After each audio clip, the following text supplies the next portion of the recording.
Welcome to Everyday Economics, the podcast that helps you learn about the economic world happening around you every day. I'm your host, Chris Krug, CEO of the 501c3 nonprofit Franklin News Foundation.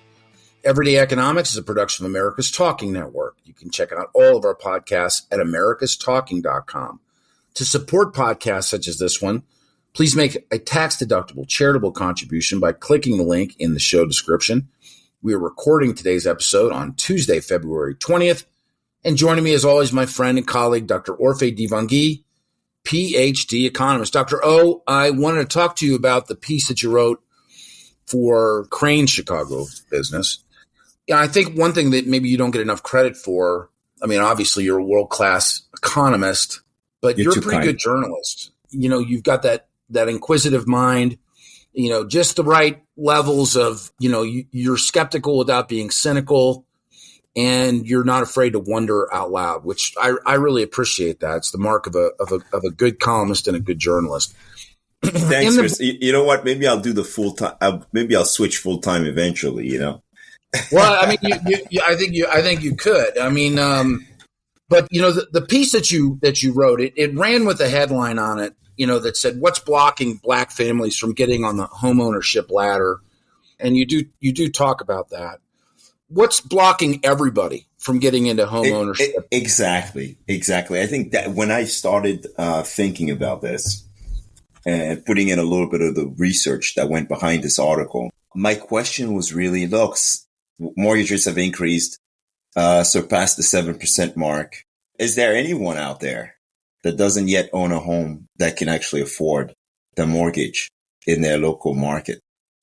And I found out that of the 40 million families that do not own the home they live in the U.S., 5.3 million families could actually take on a new mortgage, even at 7% mortgage. In other words, they could comfortably afford to pay that mortgage, and their income would be 3x the monthly mortgage payment, right? So the HUD, you know, says 30% of your income is considered on housing, it's considered affordable. So I ran with that. And I found out, like, look, there's a lot of families across the country that could still afford to take on a mortgage that don't yet own.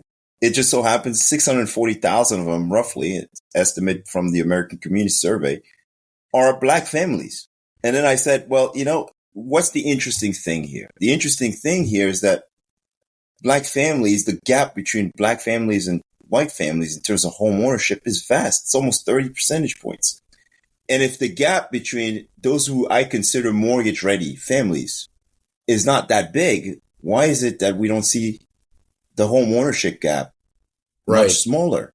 You know, if you have all these Black families out there, if the gap between the number of Black families and white families, the share of Black families and white families that don't own, but that are mortgage ready isn't wide, then why is it that we don't see? It's not an economic capacity issue. But here's the thing. They might have the income, but they may not have the down payment. Maybe they don't have the closing cost. Maybe they don't have all of the the fees that are associated, the transaction cost that's associated with buying a home. That's an issue. They might also not have, look, one of the top reasons for the gap in denial rates for mortgage applications, right? One of the top reasons is the lack of a lengthy credit history. They may have some credit. They may be paying their bills on time, but they don't have a long enough credit history to take out a mortgage and they get denied, right? So all of these issues, there are so many roadblocks that are in place for people. And let me add the last thing on this. And maybe we can go a little bit further.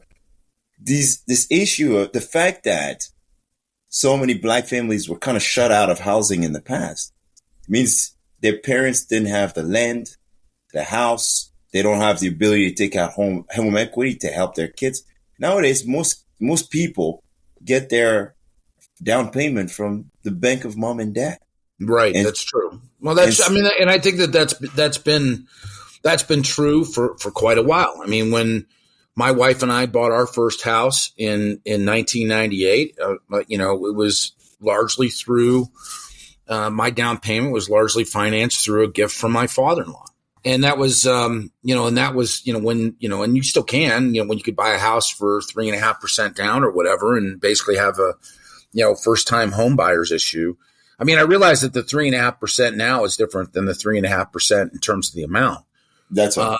But I mean, I think that this has been a sort of a historical issue in recent times in the United States, maybe since the 1960s, 70s, after that, that initial housing boom with the soldiers who came back from World War II, and we started, really building houses, and people truly started to own homes in the United States, that next generation and the generation after it had to look to their parents for some level of start. And frankly, I think a lot of parents were willing to make that sacrifice because they viewed that as a value. That's right. To their children, and that they might not be able to do it otherwise. Let me ask you this. I mean, yes. Is there a geographic sort of, not to say bias, but I mean, are there parts of the country where the gap or the barrier to home ownership, regardless of somebody's race, is greater? Great question.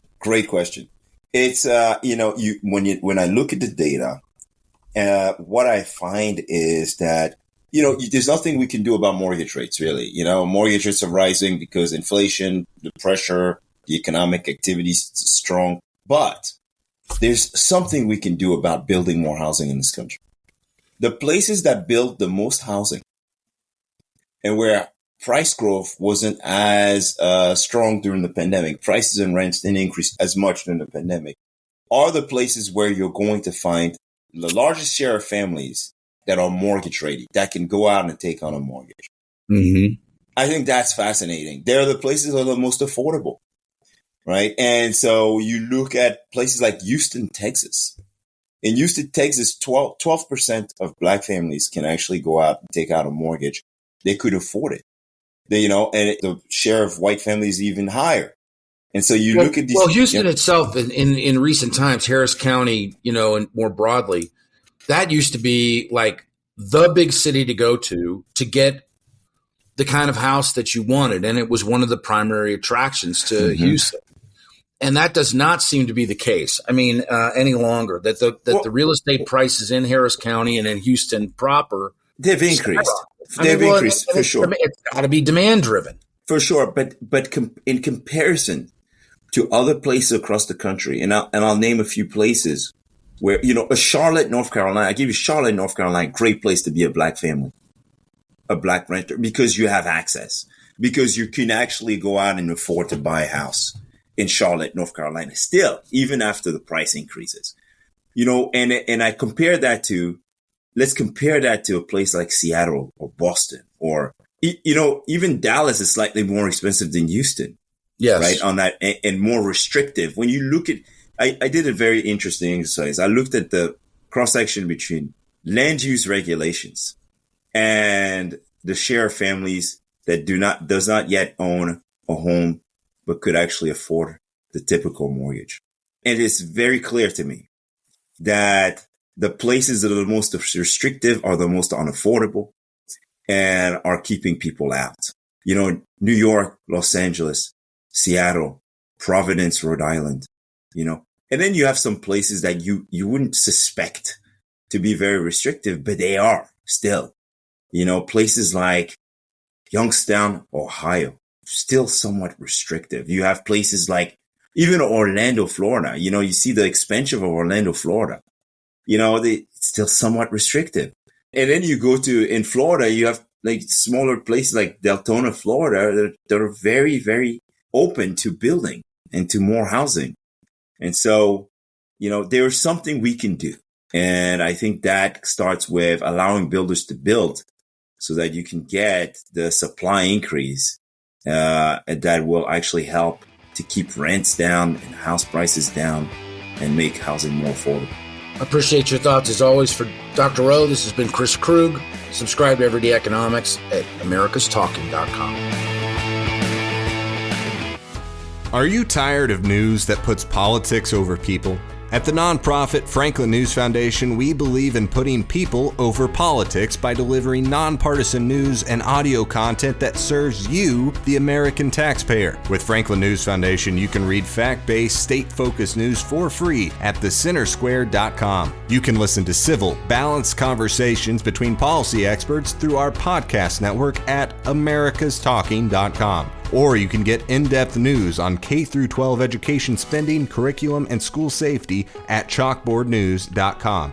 It's all free through Franklin, where we put you, the American taxpayer, first in every story, episode, and conversation. And it's only possible through our supporters. Together, we can produce content that puts people over politics and brings Americans the news they deserve. Become a supporter today at franklinnews.org/donate. Once again, that's franklinnews.org/donate.